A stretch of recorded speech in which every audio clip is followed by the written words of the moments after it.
I'm back. Are you back? You just want to finish this up, right? Okay. Here's where this gets practical. Here's where this gets useful. Here's where, when am I ever going to use this? Well, we got bake sales and we got fundraisers and tickets for plays and adults versus youth and whatnot, or even maybe you're on a budget and you only have a certain amount of money you can spend, but there's things that you want to buy or things that you want to do. So let's take it from the fundraiser standpoint. Let's say that you've got a fundraising goal of $120. Okay, and you're going to do a bake sale where you're going to rip people over the coals and you're going to extort money out of them by making them buy donuts. You want to sell those for $2 each, or you made these beautiful sticky buns and they're $5 each. Let's call this one. Well, let me change these from X and Y to put donuts on this side. It's a D.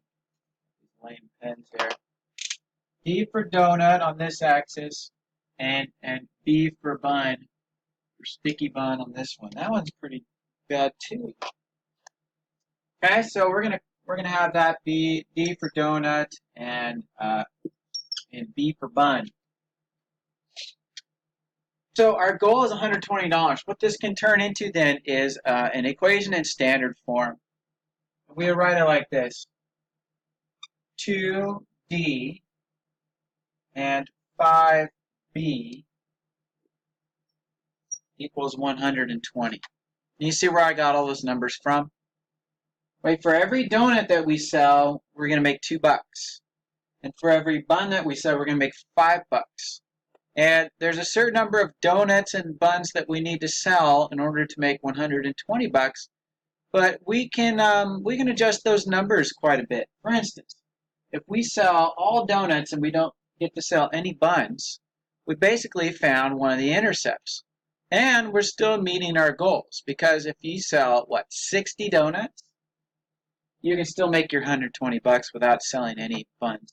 If you sell 24 buns, you can still make enough money to get your $120 without having to sell any donuts. But you don't want to do that. You must sell some dumbs and bonuts. That's whatever.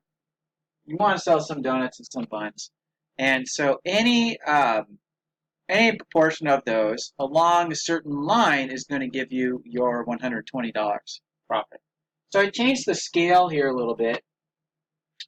I did this by tens because we obviously see that we're going to need to sell quite a few of these things in order to make ends meet here. So let's find the x-intercepts.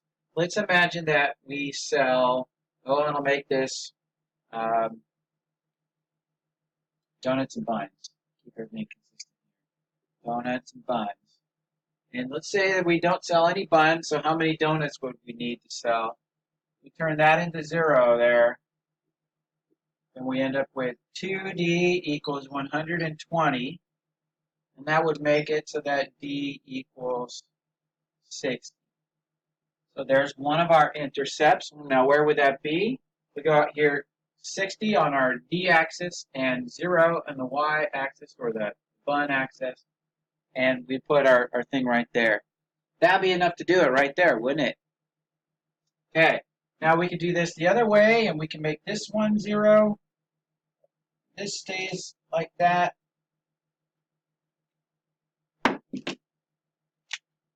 See this stuff? Now we're solving for the buns, and the buns will be 120 divided by 5, and I believe that was 24. So we'll put that in right there, and then we'll go up to 20, about 4 on this thing, and that would work as well. Now the whole point of this was to make a line. So what we can do here is we can connect those, but really we don't go beyond either of those because it doesn't make sense to make negative of either of these things. Everything is up here in quadrant 1. And this line here represents the boundary between not making enough money and making more than $120. We can pick any place on this line. We can go up here from 30 and then over. Somewhere here we could get the right number of donuts and buns in order to make $120. For instance, let's take that 30 there, and I'll plug that in. What if we can sell 30 donuts, right? If we can sell 30 donuts, that's 60 bucks. And that means that the other 60 bucks has to come from the buns. So how many of them I'm going to need to sell in order to make ends meet there, in order to break even? Well, let's do the math. We will do this. 50b would equal 60. So we would need to sell 12 buns. We can sell 30 donuts. We only need to sell 12 buns in order to make ends meet here and get that. What if we sold 70? Right? What if we sold 70 donuts? Well, if we sold 70 donuts, that would give us 140 bucks.